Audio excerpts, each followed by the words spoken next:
اگر آپ nail polish کے ہی شوقین ہیں تو آپ دن کا ایک بڑا حصہ صبح فجر کی نماز کے بعد لگائیں اور ظہر تک لگائے رکھیں. جب آپ گھر جاتے ہیں کپڑے چینج کرتے ہیں تو اس کو بھی ساتھ ہی چینج کر لیں. آپ گھڑی دیکھیں کہ ہارڈلی کتنے منٹ لگتے ہیں اس کو اتارنے میں. لیکن اگر آپ سمجھتے ہیں کہ آپ بہت مصروف انسان ہیں اور آپ کی زندگی میں بڑے بڑے مقاصد ہیں تو ظاہر ہے کہ آپ کے لیے مشکل ہو سکتی ہے. تو مہینے میں 6-7 دن لگا لیں تو ان دنوں میں شوق پورا ہو جائے گا. اور جو لوگ اللہ کی خاطر کوئی چیز چھوڑ دیتے ہیں، قربانی کرتے ہیں، تو اللہ تعالیٰ ان کو اس کی بہترین جزا دے گا. ٹھیک ہے، تو یہ جواب ہوتا ہے عموماً میرا نیل پالش کے جواب میں. کبھی میں نے ایک سینٹنس میں اس کو حلال حرام نہیں کیا. ٹھیک ہے. وضو کے بعد نیل پالش لگا کر نماز پڑھی جا سکتی، یہ درست ہے یا نہیں؟ اگر وضو باقی ہے تو پڑھ لیں، اور اگر وضو ٹوٹ گیا ہے تو پھر آپ دوبارہ وضو کرنے کے لیے اسی نیل پالش سے کام نہیں چلا سکتے. بہت سے لوگ یہ کہتے ہیں کہ جیسے وضو کر کے ساکس پہن لیتے ہیں اور اس کے اوپر مسا ہوتا رہتا ہے تو ایک دفعہ وضو کر کے 24 آور نیل پالش پہ مسا ہوتا رہے.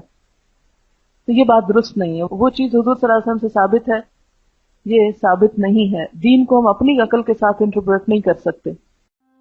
کہ اسلام کوئی نیل پالش کا دشمن نہیں ہے.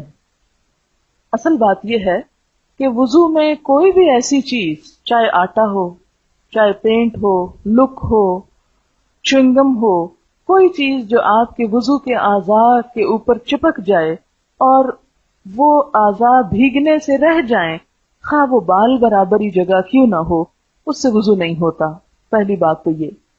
اس میں آپ قرآن پاک کی وہ آیت کوٹ کر سکتے ہیں جو وضو کے فرائض کو بیان کرتی ہے. 4 فرائض وضو کے بتائے گئے. اس کے بارے میں یہ آتا ہے کہ ان میں سے صرف ناخن نہیں، اگر کوہنی بھی خشک رہ گئی، ایڑی بھی خشک رہ گئی تو بھی آپ کا وضو نہیں ہوگا. پھر وہ حدیث کوٹ کریں. حضرت ابو ہریرہ رضی اللہ تعالیٰ عنہ سے روایت ہے کہ نبی صلی اللہ علیہ وسلم ایک مرتبہ صحابہ کرام کے پاس پہنچے جبکہ لوگ جلدی جلدی وضو کر رہے تھے، اور آپ نے پیچھے سے دیکھا کہ ان کی ایڑیاں وضو کرنے کے باوجود خشک ہیں. تو آپ نے فرمایا ویل للعقاب من النار، ہلاکت ہے ایڑیوں کے لیے آگ سے.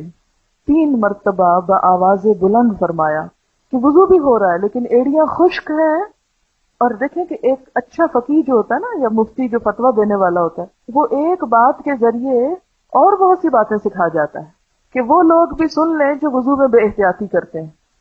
جلدی جلدی وضو کریں گے، آدھی آدھی بازو دھوئیں گے، پیچھے سے کونیاں خشک ہوں گی، ایڑیاں خشک ہوں گی، منہ پہ پانی کے چھینٹے ایسے مار دیں گے جس سے یہ چن یہ سارا کچھ رہ جائے گا. یہ بال آگے آئے ہوئے ہیں تو اس کی بھی پرواہ نہیں. جب آپ دھوئیں تو اچھی طرح مل مل کر دھوئیں تاکہ کوئی حصہ بھی بال برابر بھی خشک نہ رہ جائے، کیونکہ خشک رہنے سے وضو نہیں ہوگا.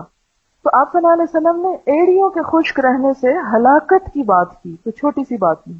دوسری بات یہ ہو گئی.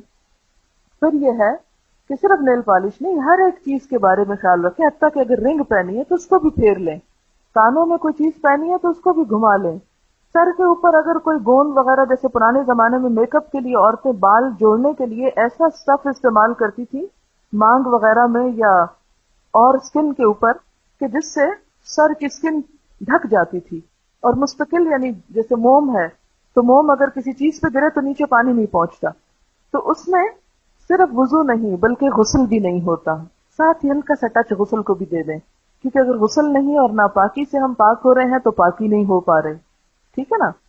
تو خصوصی طور پر جو پیریڈز کے دنوں میں آپ نے نیل پالش لگائی ہوئی ہو اور اتارے تو بہت احتیاط سے اتارے کہ بال برابر جگہ پر بھی نیل پالش باقی نہ رہے، ورنہ سارا غسل نہیں ہوگا. غسل نہ ہوا تو نماز ہی نہیں ہوگی. پھر اگلی بات یہ ہے کہ آپ ایسی چیز کلر لگا سکتے ہیں کہ جس سے کوٹنگ نہ ہو، مثلا مہندی، یا اگر کوئی اور آپ نے ترقی کر کے ایجاد کر لی ہے کہ جس سے کوئی چھلکا اوپر نہیں آیا، تو اس سے آپ رنگ سکتے ہیں بشرطے کہ رنگ نیچرل ہو، ان نیچرل کلرز نہ ہو. تیسری بات یہ کہ